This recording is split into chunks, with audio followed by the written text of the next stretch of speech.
Buenos días. Pues esta es una presentación, versión en castellano de una que le hice a un profesor amigo en Estados Unidos la semana pasada. Ya había compartido con él el texto del el trabajo. El trabajo es un capítulo en el libro que llevamos 3 años trabajando en él y es un trabajo, un libro sobre las operaciones de la Comintern en España aproximadamente del año 31 al año 36.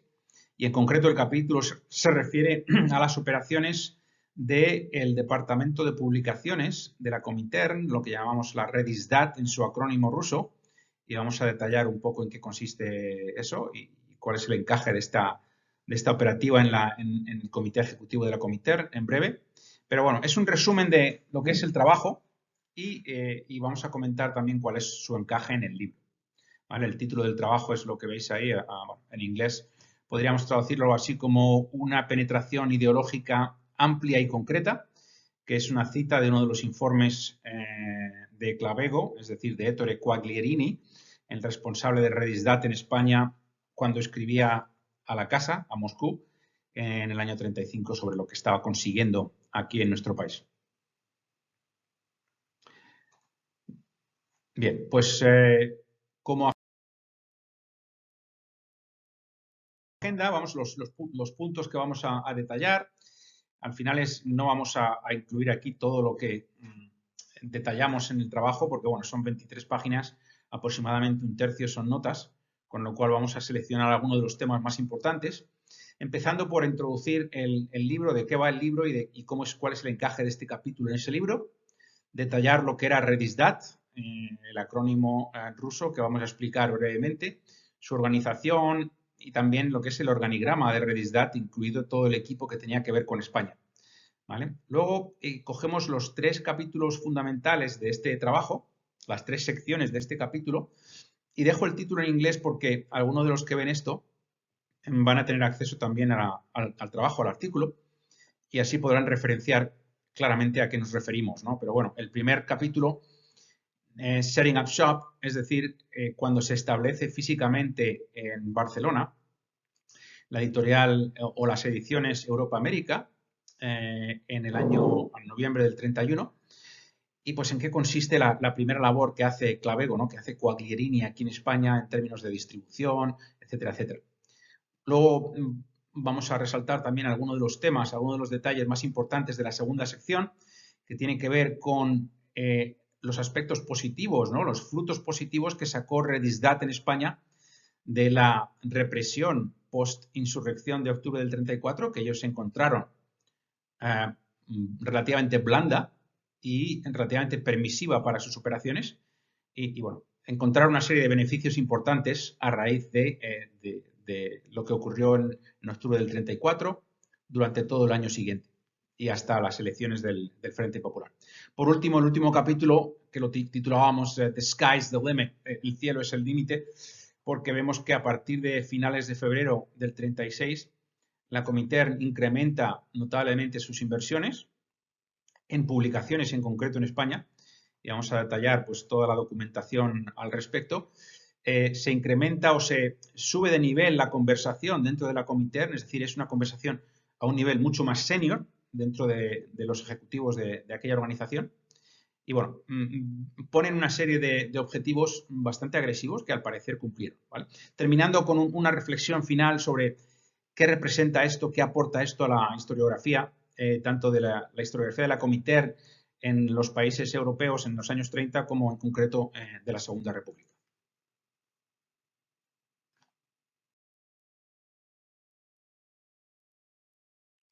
El encaje del capítulo en el libro que pongo ahí simplemente es como decimos, un mock-up, ¿no? De cómo podría cómo podría quedar el libro. El texto está prácticamente terminado.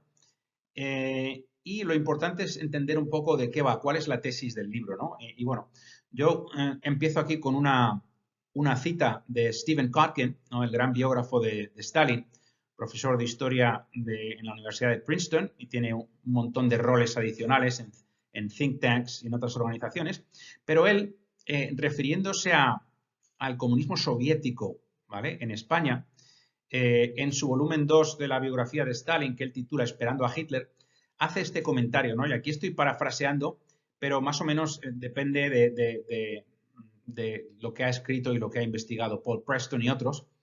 En sus notas claramente está referenciado a Preston, ¿no? Y viene a decir esto, que el golpe de Franco, es decir, el alzamiento de Franco del año 36, del 17 de julio del 36, trajo a España el mismo comunismo soviético. Él dice que Franco argumentaba querer parar, ¿no? O querer derrotar. Es decir, que prácticamente en España, anteriormente al 17 de julio del 36, no habría habido una presencia significativa de comunismo soviético y que Franco, con su, entre comillas, ¿no? golpe, lo que hizo fue traer precisamente ese comunismo soviético que él quería o decía pretender evitar, ¿vale?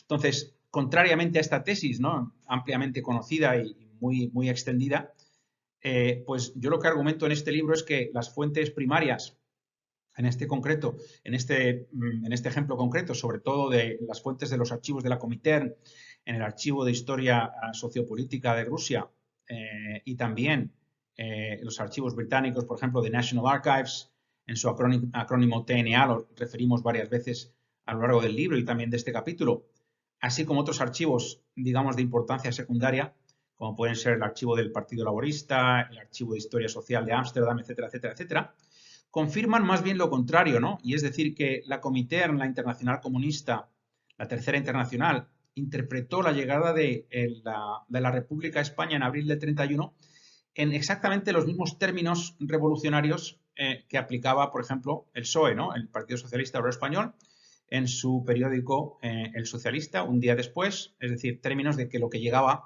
no era un régimen parlamentario democrático, sino un proceso revolucionario, ¿vale? De naturaleza, digamos, burguesa en sus términos, pero no obstante revolucionario. Y así lo entendía también la Comintern, que ya estaba presente en España con varios agentes, pero lo que hacen es, a partir de ese momento, y lo vemos sobre todo a partir del 32, empiezan a aparecer por todas las capitales de provincia, pues oficinas locales de prácticamente todas las organizaciones de masa de la Comintern, como pueden ser sobre todo el Socorro Rojo Internacional, los amigos de la Unión Soviética, a partir del 33 los famosos comités, Comité Español contra la Guerra y el Fascismo, es decir, la versión española de los comités mundiales de Münzenberg, ¿no? de París, que de hecho dirigía también la actividad en España desde allí, etcétera, etcétera, ¿no? Y sobre todo, y quizás lo más preocupante para un Estado, para un gobierno, era pues la infiltración en las Fuerzas Armadas, ¿no? Por medio de células comunistas que seguían pues un manual bastante claro que queda reflejado muy bien en la documentación en términos de cartas, planes, programas, informes, etcétera, etcétera, ¿no?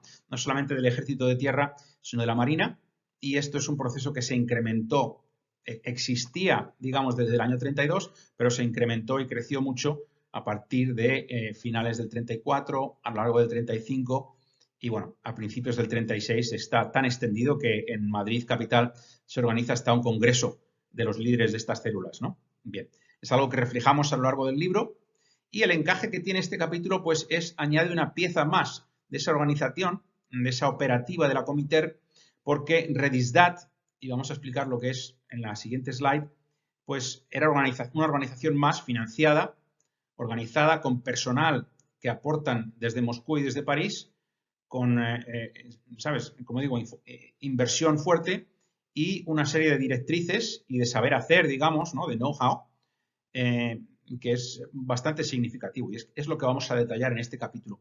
Pero al igual que las demás organizaciones, digamos que tenía dos caras, ¿no? Una cara, digamos, más pública, más amable, si cabe, que tenía que ver con la dimensión, digamos, más educacional, ¿no? Más de marxismo, ¿no? histórico, de explicar y difundir las obras de Marx, las obras de Lenin, las obras de Stalin, etc. Y otra dimensión que en palabras de Clavego, su responsable en España, era de verdad la razón de ser de Redisdat, ¿no? Era su dimensión de trabajo ilegal, de promoción de actividades insurreccionales, revolucionarias, etcétera, etcétera, ¿no? Entonces, eso es un poco el encaje del capítulo dentro del libro.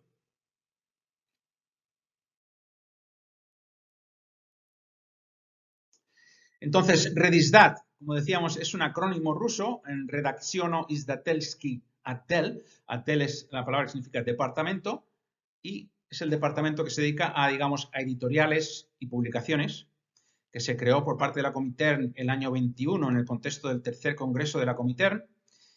Y es un departamento, digamos, fundamental. Empezó, por cierto, Béla Kun, ¿no? El famoso revolucionario húngaro, empezó como gerente de este departamento, pero Mikhail Krebs fue el que tomó el control a partir del año 26 y siguió como gerente global de Redisdat hasta ser el ejecutado en el contexto de las purgas de Stalin en el año 37.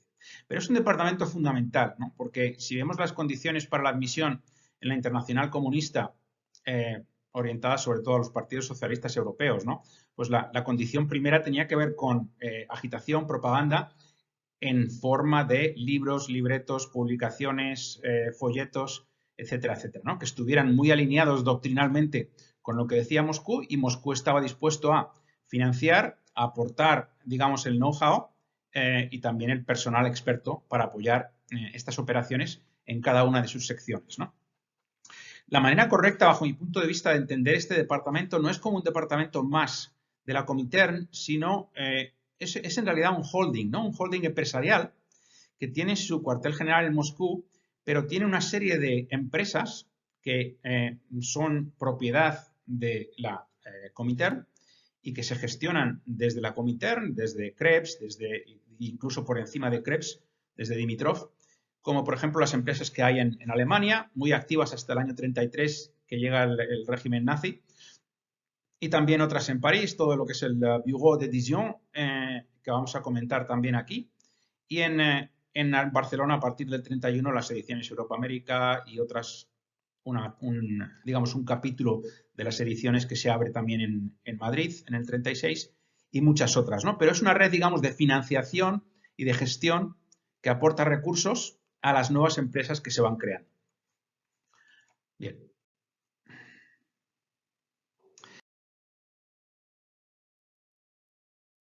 Antes de entrar, digamos, en los puntos clave de cada una de las secciones de este trabajo, de este capítulo, quería compartir también una especie de cronología, ¿no? de Redisdat en España, empezando por la llegada a Barcelona, ¿no? En noviembre del 31, ¿no? Que vamos a ver la carta que manda Clavego, ¿no? Que manda Ettore Quaglierini a sus clientes y socios, anunciando ese traslado, ¿no? Llega a España y se encuentra, pues, en realidad con que tiene todo por hacer, ¿no? Y hace un viaje por las provincias, se encuentra que la organización del PCE local no está capacitado para apoyarle, ¿no? Les falta, por un lado, según él, digamos, celo revolucionario, pero también capacidad. Hay mucha gente analfabeta, hay mucha gente que no entiende, ¿no? Los requerimientos, y Clavego se tiene que dedicar a formarles primero, ¿no?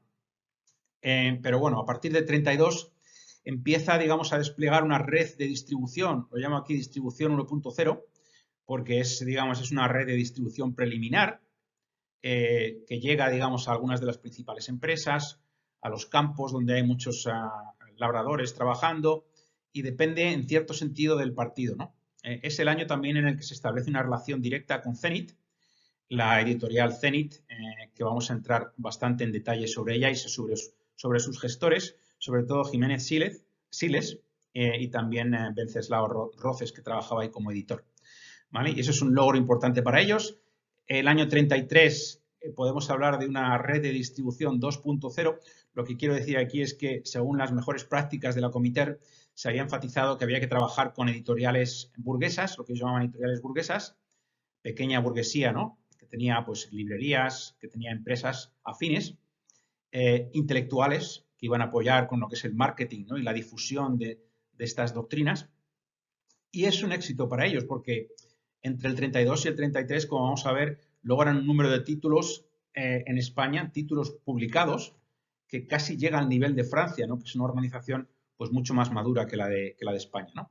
En el octubre del 34, Clavego nos detalla cómo fue su arresto, ¿no? Su detención, cuando se presenta la Guardia Civil en la tienda de las ediciones Europa América en la Rambla, y les llevan en principio al barco prisión Argentina, y de ahí, pues, empiezan a descubrir que la situación es mucho mejor de lo que ellos imaginan, y vamos a detallar en qué consisten los beneficios que les aporta de forma similar a otras organizaciones de la Comintern, como ya hemos comentado en el libro, este tema de la insurrección de octubre y la gestión hábil que hace la Comintern de ella, ¿no? Por último, el periodo de febrero digamos, al verano del 36, pues lo titulamos aquí, digamos, The Sky's the Limit, el cielo es el límite. Como vamos a ver, incrementa notablemente, se incrementa la financiación, se sube el nivel de conversación entre los ejecutivos de la Comintern, involucrado está Dimitrov, etcétera, y se percibe que esta es la oportunidad para asegurar que en cada hogar de España haya literatura comunista, revolucionaria, etc., ¿no? Lo ven como un triunfo importante y una consecución importante de sus objetivos.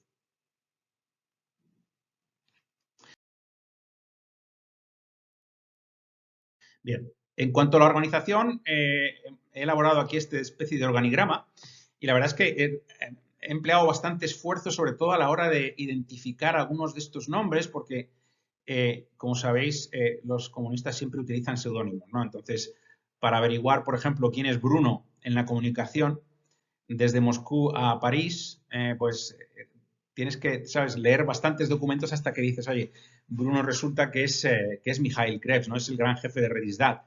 Y lo mismo en relación a Bertrand, que estaba en París, ¿no? Johannes Wertheim, el comunista austríaco, que es el jefe directo de Ettore Quaglierini, ¿no? De Clavego, que también tiene otros seudónimos, como pueden ser Pablo Bono, como puede ser Pierre, etcétera, que es el que, digamos, tiene la responsabilidad directa in situ en España, y bajo Ettore, bajo Clavego, pues una serie de miembros locales del equipo.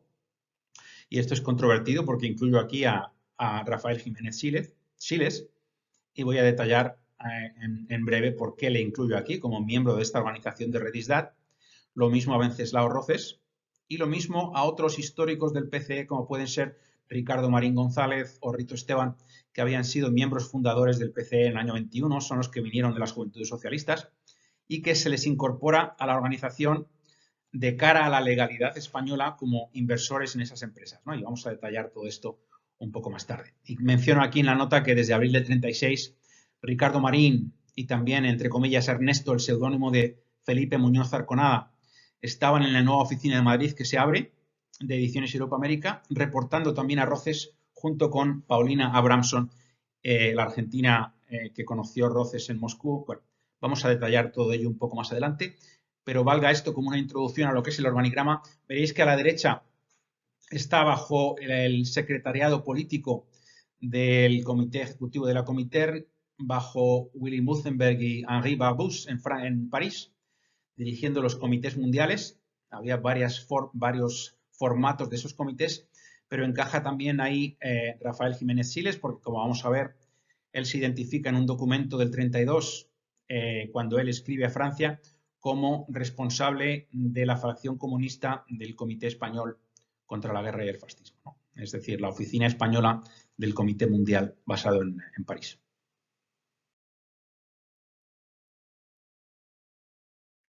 Pero, entre comillas, yo digo aquí que el héroe de la historia en realidad es el amigo Clavego, ¿no? A veces lo pone con K, a veces con C, Clavego.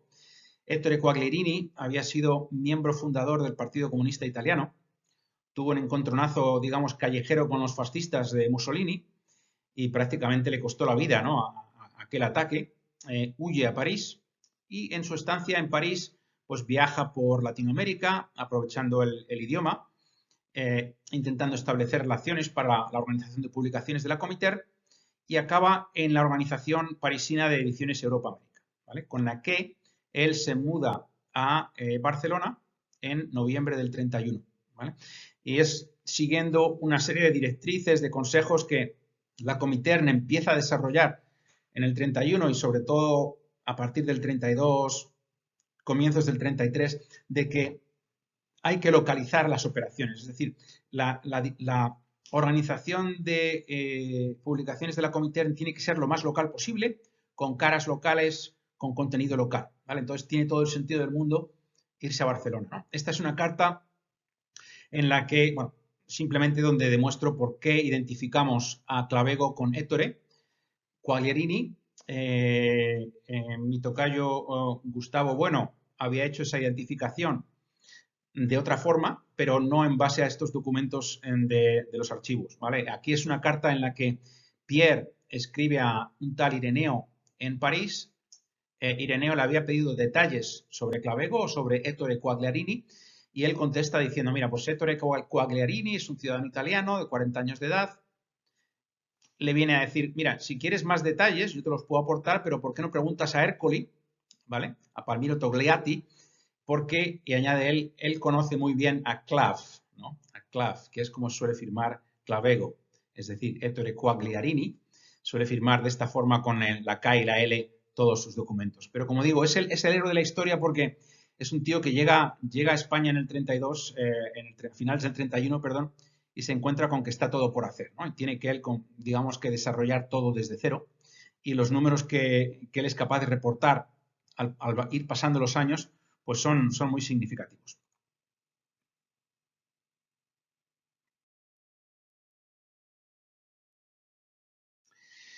Pero claro, los personajes, digamos, a nivel local de Redisdat España, los personajes clave, como no podía ser de otra forma, son dos españoles, ¿no? Empezando por Rafael Jiménez Siles, el dueño en parte, director de la editorial Zenit, una de aquellas editoriales, digamos, de carácter más o menos revolucionario que habían salido a la luz y crecido bastante en los últimos años de la dictadura de Primo de Rivera, pues él en el año 32 es, como decía antes, es el responsable, según esta carta que él envía a París, de la fracción comunista del Comité Español contra la Guerra y el Fascismo, ¿vale? Y estos eran los típicos comités que se gestionaban desde París por parte primero de Willy Mutzenberg y después Henri Barbusse tomó el control a partir del 33-34.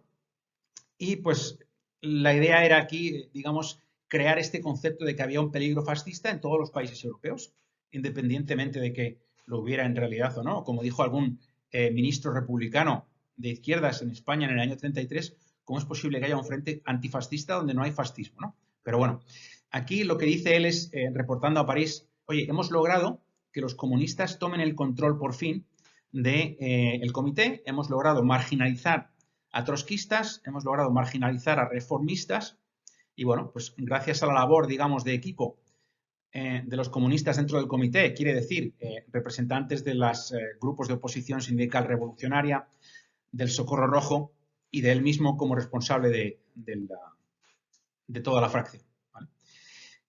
Lo interesante aquí es que a partir de ese momento, antes de entrar a hablar de Venceslao Roces, que es el de la derecha, se pone en contacto con él Medina, ¿no? Medina es el seudónimo de Vittorio, el responsable de la Comintern en España, que se pone en contacto con él y le dice, oye, hemos puesto a tu nombre ya, digamos que la imprenta del PC, como sabes, está a tu nombre, y aparte de eso quiero conocer un poco más cómo trabajáis, ¿no? Y a partir de ahí, Medina dirige una carta a Clavego, al responsable de Redisdat España, más o menos alabando la labor de Zenit y le viene a decir, como vamos a ver dentro de un momento, oye, es importantísimo trabajar con ellos, Zenit está dispuesto a partir de ahora a trabajar bajo vuestro control político directo y si han publicado alguna cosa trotskista hasta ahora era porque no les controlábamos, pero eso va a cambiar y bueno, más o menos les pide que saquen la alfombra roja, ¿no? A partir de ahí, la empresa de Jiménez Siles, Zenit, pues vemos en la documentación que tiene una relación muy activa con la Comintern a través de Clavego, a través de Redisdat España. Y bueno, hay pedidos de libros que vienen de Moscú hacia Zenit, hay directrices y bueno, en los informes que hace Clavego a Moscú, pues le va diciendo, mira, lo que hemos logrado es esto, dentro de mis logros está esta nueva publicación de Zenit, etcétera, etcétera. Y es una relación que continúa hasta que la Comintern decide que ya no les interesa trabajar con Zenit, que es lo que va a ocurrir a principios del 36. Bueno, Vittorio Codovila, ¿vale? Es el representante de la Comintern en España, es el que se sienta con Zenit en el 32. Bueno, Venceslao Roces, profesor de Derecho Romano de la Universidad de Salamanca, es otro importante directivo, digamos, de Zenit, trabaja ahí como editor, que también a partir del 32-33 el equipo de Redisdat empieza a escribir a a Moscú diciendo, oye, Venceslao es un tipo que está extremadamente cerca de nosotros, vamos a trabajar en darle una labor dentro del equipo. ¿Vale?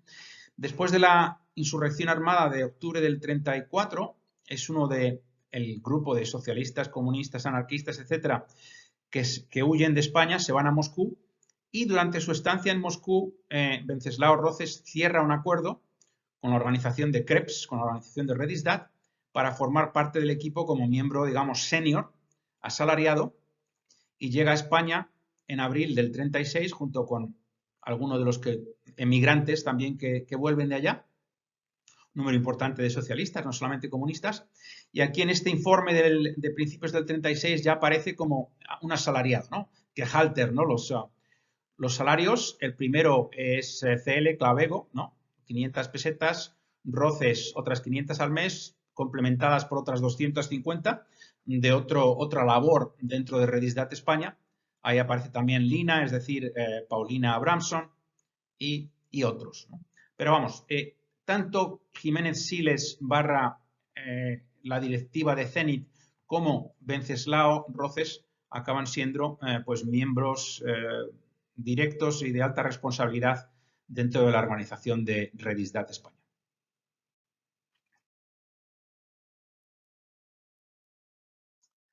Aquí voy a resaltar simplemente pues, algunos de los puntos quizás más curiosos, más interesantes de la primera sección del capítulo. El primero es que la mudanza de París a Barcelona, cuando se viene Ediciones Europa-América, produce una fractura muy importante y muy dañina para, digamos, la Comintern en general, entre Clavego y su equipo y Libert Cical, ¿no? Que era el responsable francés del Bureau d'Editions, que controlaba todo lo que eran las publicaciones en Francia, ¿no?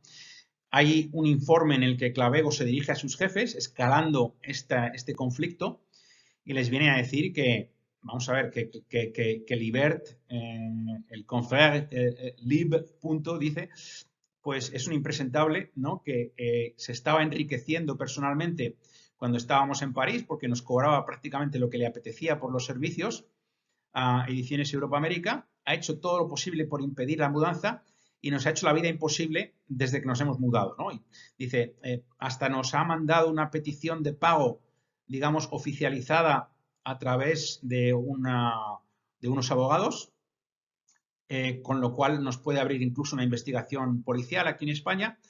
Le viene a decir, mira, tenemos relaciones con imprenteros burgueses aquí en España que son gente mucho más ética que este individuo, ¿no?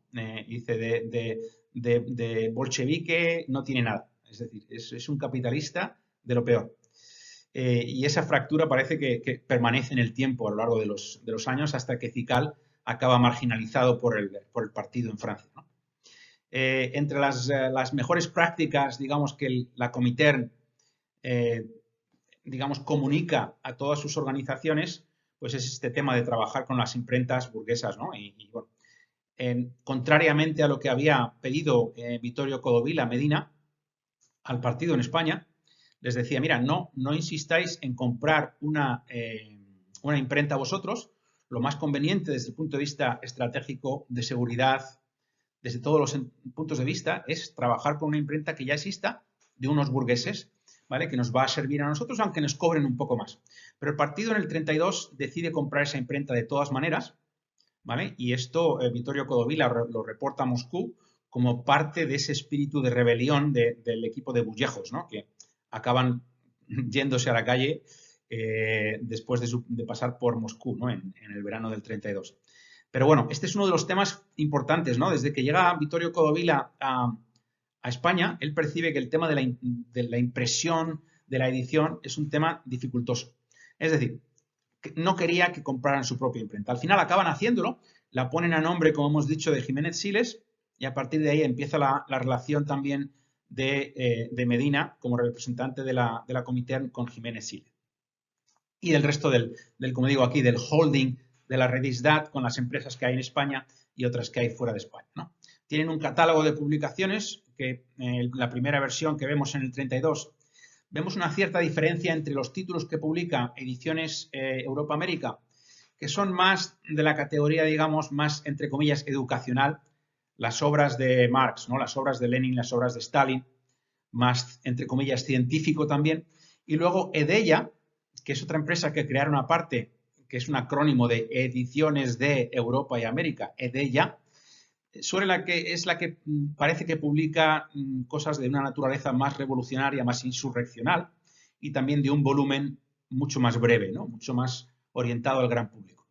Esta es una copia de la carta que he mencionado antes de Medina, de Victorio Codovila, a Claveo, en el que dice, oye, me he sentado con Zenit, tenéis que sacar la alfombra roja, son gente que no solamente publica temas de nuestro género, sus errores de publicar temas trotskistas los van a parar y cuando vemos el catálogo de Zenit es verídico que a partir del 32 no vuelven a publicar temas de Trotsky, ¿vale?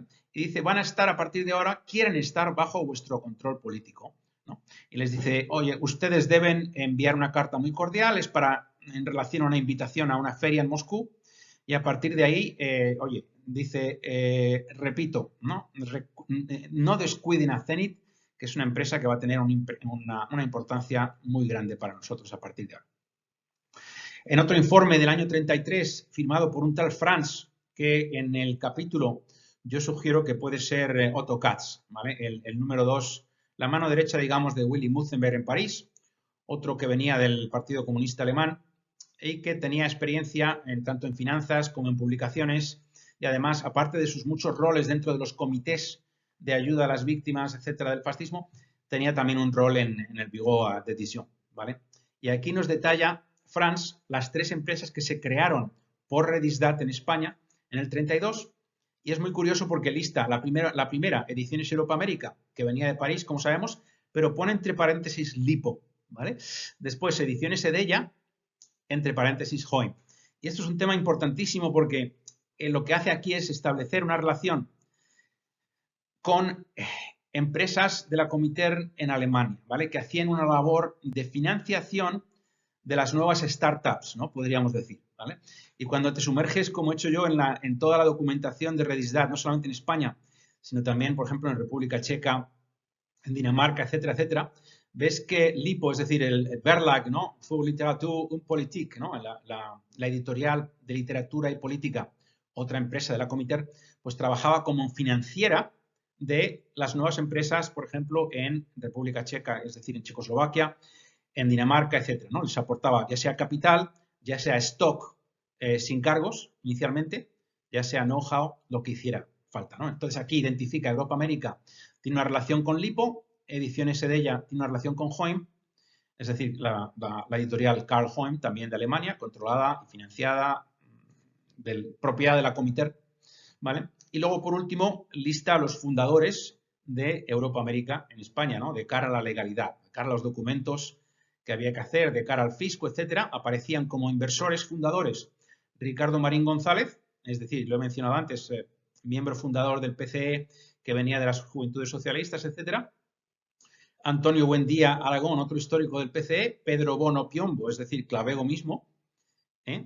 Y bueno, cada uno con la cantidad que aparece de cara a la legalidad, lógicamente todos los fondos venían de la Comintern, ¿no? Es importante mencionar esto de las empresas, porque bueno, en la historiografía de la Segunda República, digamos, relativa a la dimensión cultural, ¿vale? De la Segunda República, ¿no? Y bueno, libros como La República de los Libros, etcétera, en la que se idealiza, en cierto sentido, a la Segunda República como un renacimiento cultural, etcétera, y se identifica a Zenit y a otras editoriales que tenían esta orientación revolucionaria, como puede ser Oriente, y a sus líderes, como Jiménez Siles, Wenceslao Rozas y tal, como pues gente que sí tenía una tendencia revolucionaria, pero eran sobre todo individuos que modernizaban la cultura española, ¿no?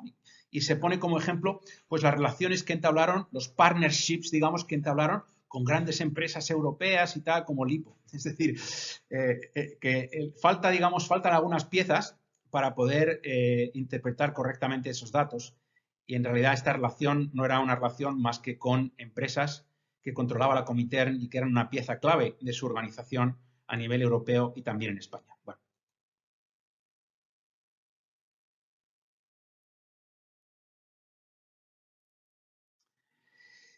La sección que dedicamos a el periodo, digamos, post-insurreccional, tras la insurrección de octubre del 34, pues es muy interesante, ¿no? Porque Clavego en uno de sus informes de enero del 35 detalla cómo fue su detención y la detención del equipo entero, ¿no? Bajo sus órdenes, cuando se presenta la Guardia Civil un mes después de la insurrección, ¿no? Pues esto fue en principios de noviembre del 34 y les detienen, van buscando, querían saber, oye, ¿quién es el verdadero dueño de todo esto? ¿Quién hay detrás?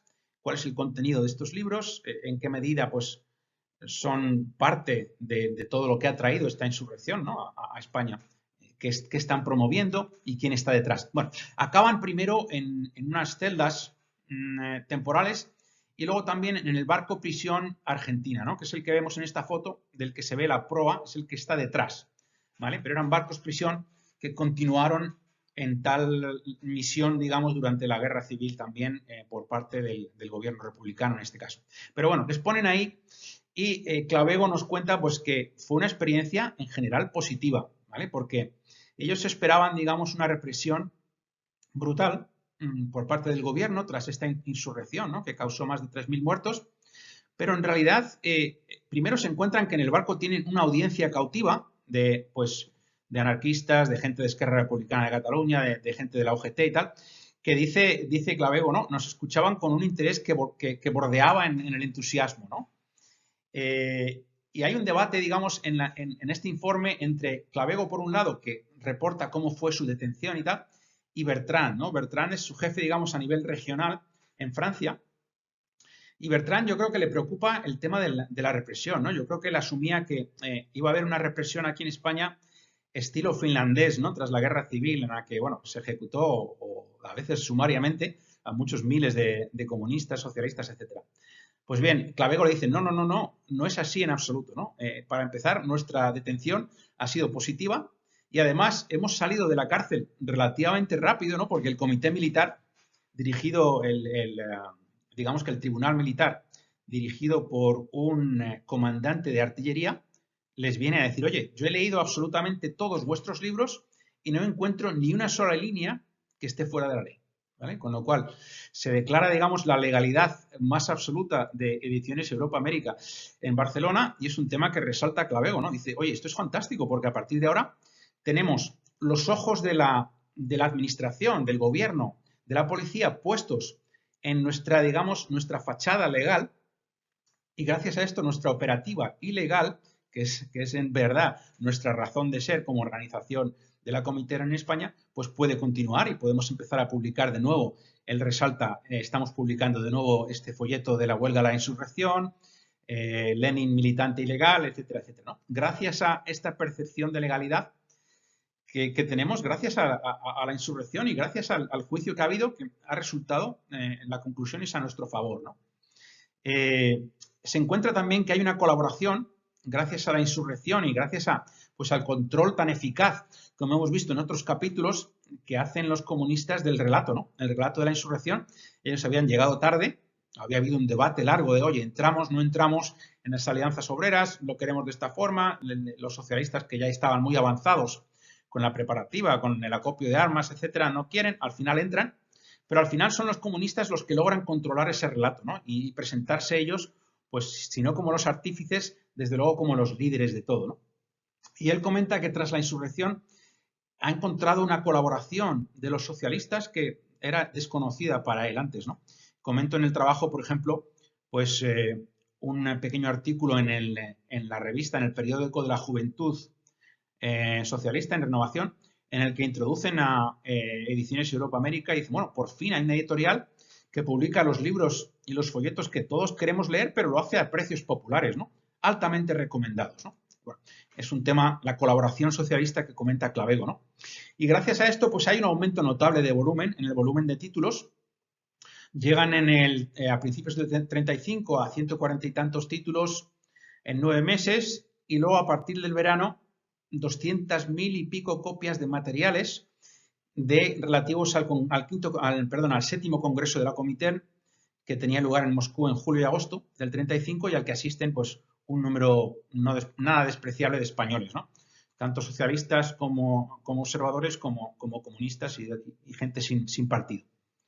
Y por otro lado, y esto es un beneficio también que Clavego lo atribuye a la sabia gestión, digamos, del periodo post-insurreccional, son los intelectuales, ¿no? Desde el principio ellos habían intentado acercarse a los intelectuales de izquierdas, algún editor de revista, como menciono en el trabajo, pero gracias digamos, a la excitación, ¿no? A la exaltación post-octubre, pues se logra tener una serie de entrevistas con intelectuales, con escritores, y esto, la forma en la que la describe Clavego es una especie de entrevista de trabajo, ¿no? En la que dice, oye, buscábamos a gente que fuera más allá de un amor platónico, digamos, hacia nosotros, ¿no? Hacia el comunismo y hacia Moscú.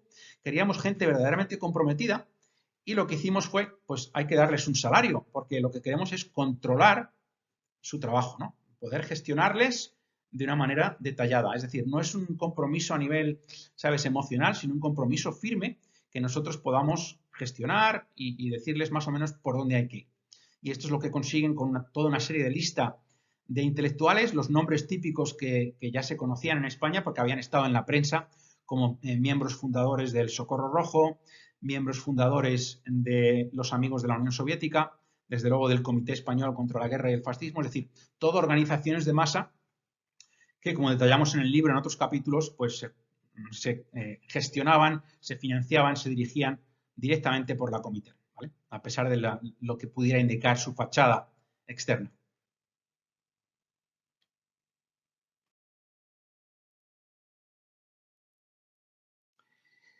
El último capítulo de esta sección, o la última sección de este capítulo, si queréis, pues tiene que ver con lo que ocurre a principios de 1936, ¿no?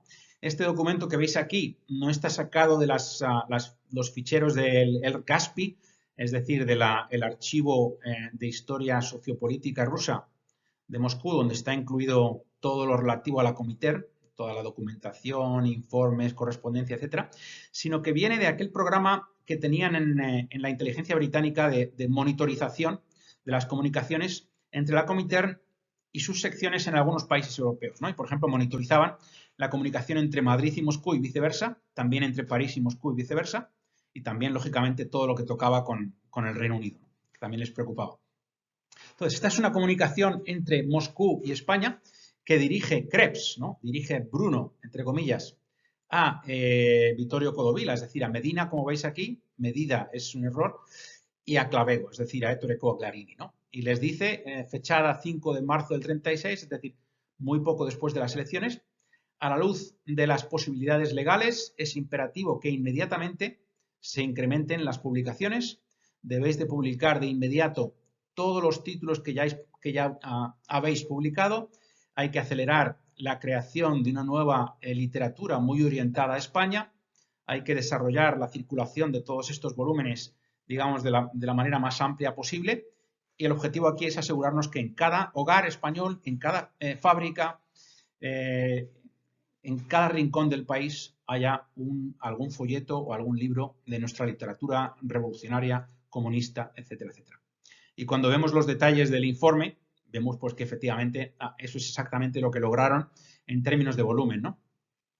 El contexto de este trimestre, digamos, del primer trimestre del año 36 es importante, ¿no? Y cuando nos sumergimos un poco en esta documentación del programa MASC, ¿no? de National Archives en el Reino Unido, esta monitorización y copia constante de la comunicación, vemos que en el periodo de febrero a julio del 36 el volumen de comunicación entre Moscú y España es 5 veces mayor a la totalidad del año 35. ¿Vale?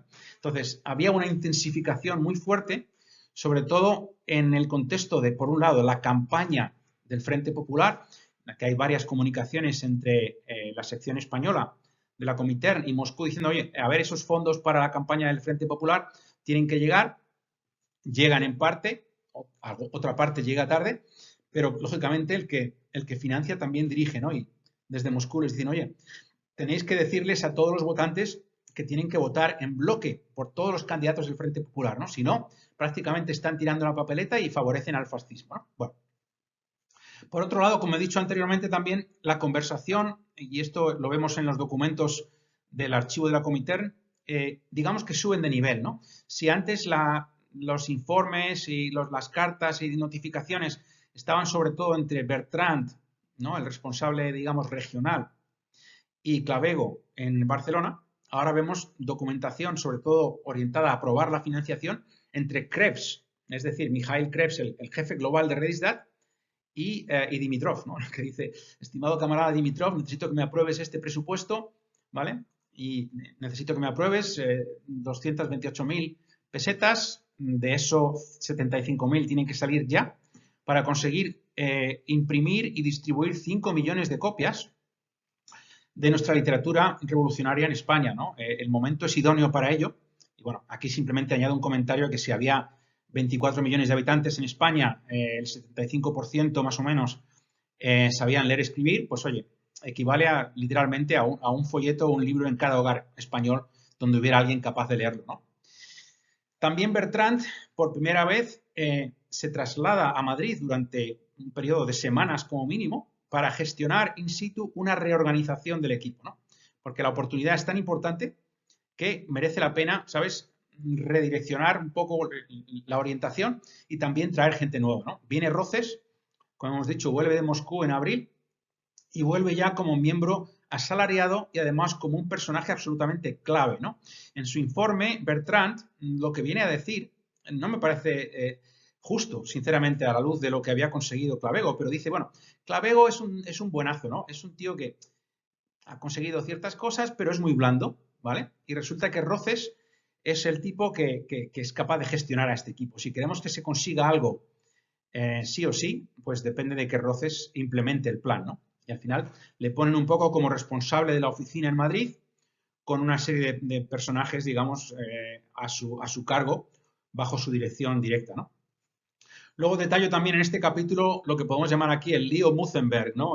El Mutzenberg Affair, ¿no? Es que resulta que en abril del 36, yo ya lo había comentado en algún otro capítulo anterior, pero se presenta en Madrid la gran estrella de la agitación y propaganda soviética, ¿no? Basada en Moscú, en París, perdón, Willy Mutzenberg, y se presenta con una idea, ¿no? Es decir, oye, yo quiero hacer una nueva revista ilustrada del Frente Popular y además, pues, tenía una serie de ideas. Es decir, yo tengo ya financiación. Y resulta que Clavego, ¿no? Y Bertrand, que están en la misma reunión con, digamos, la ejecutiva del PCE delante, se queda alucinado, ¿no? Dice, pero vamos a ver, pero si esta es mi idea y es algo que nosotros llevamos planificando pues desde finales del 35, ¿no? Y por cierto, tú tienes financiación, nosotros también tenemos un presupuesto aprobado, ¿no? Y Bertrand viene a decir en su informe que se quedó así totalmente avergonzado delante del liderazgo español del partido porque decía, ¿qué pasa con estas duplicidades que parece que no nos hablamos los unos con los otros, ¿no? Es un detalle interesante y yo creo que muy importante, ilustrativo del nivel de financiación del famoso oro de Moscú que estaba llegando a España en cantidades nada despreciables, porque si incluimos aquí no solamente el dinero de Redisdat, sino el dinero de Socorro Rojo, que era mucho más todavía, el dinero, ¿sabes?, de Agitprop, ¿no?, de amigos de la Unión Soviética, etcétera, etcétera, pues es bastante notable todo ello. Bueno, vamos